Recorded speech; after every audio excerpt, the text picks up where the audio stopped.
Viral এই super clay দিয়ে এই সুন্দর কাঠগোলাপের চুড়ি জোড়া বানালাম। কাঠগোলাপগুলো দেখতে তো একদম রিয়েলের মতো লাগতেছে, তাই না? ক্লে দিয়ে তো এটা ওইটা অনেক কিছুই বানানো যায়, বাট এই হোয়াইট কালার ক্লে গুলো আমার খুব একটা ইউজ করা হয় না। প্রত্যেকটা প্যাকেটের মধ্যে থেকে এই হোয়াইট কালার ক্লে গুলো আমার বেঁচেই যায়। হোয়াইট কালার ক্লে দিয়ে কি করব সেটা ভাবতে ভাবতে আমার মাথায় আসলো, কেননা হোয়াইট ক্লে দিয়ে আমি কাঠগোলাপ বানাই। কাঠগোলাপ ফুলটা এত বেশি সুন্দর, আমাদের কম বেশি সবারই পছন্দ। আমি ক্লে গুলোকে 5টা ছোট ছোট বল করে ভাগ করে নিয়েছি। দেন এই বলগুলোকে এক সাইডে কোনা করে রসুনের কোয়ার মতো করে নিলাম, আর তারপর আঙুলের মাথা দিয়ে চাপ দিলে এরকম পাপড়ির মতো হয়ে যাবে। হাত দিয়ে ইজিলি কোনাটাকে আরেকটু শার্প করে নেওয়া যায়। এইভাবে আমি 5টা করে পাপড়ি বানিয়ে নিচ্ছি, আর একটার পর একটা এভাবে সাজিয়ে দিচ্ছি। ক্লে জিনিসটা কিন্তু খুব সহজে জোড়া লেগে যায় একটার সাথে আরেকটা। 5টা পাপড়ি একটার পর একটা দেওয়ার পর 5 নাম্বারটা আবার 1 নাম্বারটার সাথে জোড়া দিয়ে দিচ্ছি, আর ঠিক এইভাবে সিম্পল ওয়েতে কাঠগোলাপ গুলো তৈরি হয়ে গেল।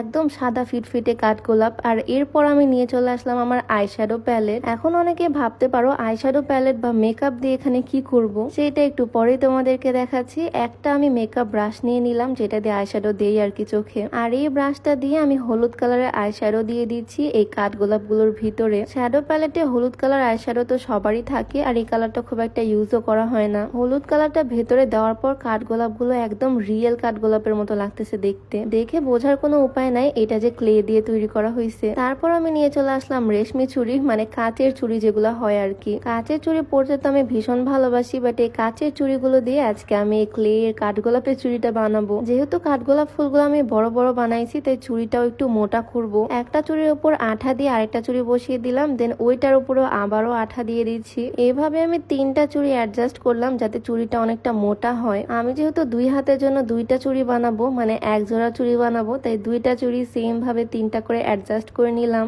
আর আমি যে আঠাটা ইউজ করতেছি এটা দিয়ে খুব সহজে আটকে যায়। এভাবে করে সাইডে রেখে দিলাম, আর তারপর নিয়ে চলে আসলাম বাড়তি কাপড়। সাদা এই কাপড়টা বাসায় ছিল, এটা নিয়ে চলে আসলাম। চাইলে কাপড় না পেঁচিয়েও তোমরা করতে পারো, এমনিও হবে। আমি এই সুতি কাপড় চিকন করে কেটে নিলাম একদম ফিতার মতো। আর এদিকে 3টা চুড়ি মিলে যে মোটা একটা চুড়ি বানাইছিলাম সেইটাও একদম সেট হয়ে গেছে। আমি এই চুড়ির উপর আবারও আঠা দিয়ে কাপড়টাকে সুন্দরভাবে পেঁচিয়ে নিচ্ছি পুরা চুড়িতে। সত্যি বলতে আমি এই ফার্স্ট টাইম ক্লে দিয়ে জুয়েলারি বানাচ্ছি। এর আগে আমি ডেকোরেশন ক্রাফট অনেক কিছুই করছি ক্লে দিয়ে, বাট কখনো জুয়েলারি মেক করিনি। আর জুয়েলারির মধ্যে আমার সবচেয়ে পছন্দের জুয়েলারি হচ্ছে চুড়ি, মানে আমি সবচেয়ে পছন্দ করি চুড়ি পরতে। তো এই আইডিয়াটাকে কাজে লাগালাম, আমার পছন্দের কাঠগোলাপ ফুল দিয়ে আমার পছন্দের অর্নামেন্ট মানে চুড়ি বানাচ্ছি। পুরা চুড়িটা কাপড় দিয়ে পেঁচানো শেষ করে একটার পর একটা আমি কাঠগোলাপ গুলো বসাই দিচ্ছি। চুড়িগুলো অনেক সুন্দর লাগবে আমার মনে হচ্ছে, আর শাড়ির সাথে পরলে ভীষণ ভালো লাগবে এই চুড়িগুলা। কাঠগোলাপ আসলে এমন একটা ফুল, আমরা মেয়েরা কম বেশি সবাই এই কাঠগোলাপ ফুলটা অনেক বেশি পছন্দ করি।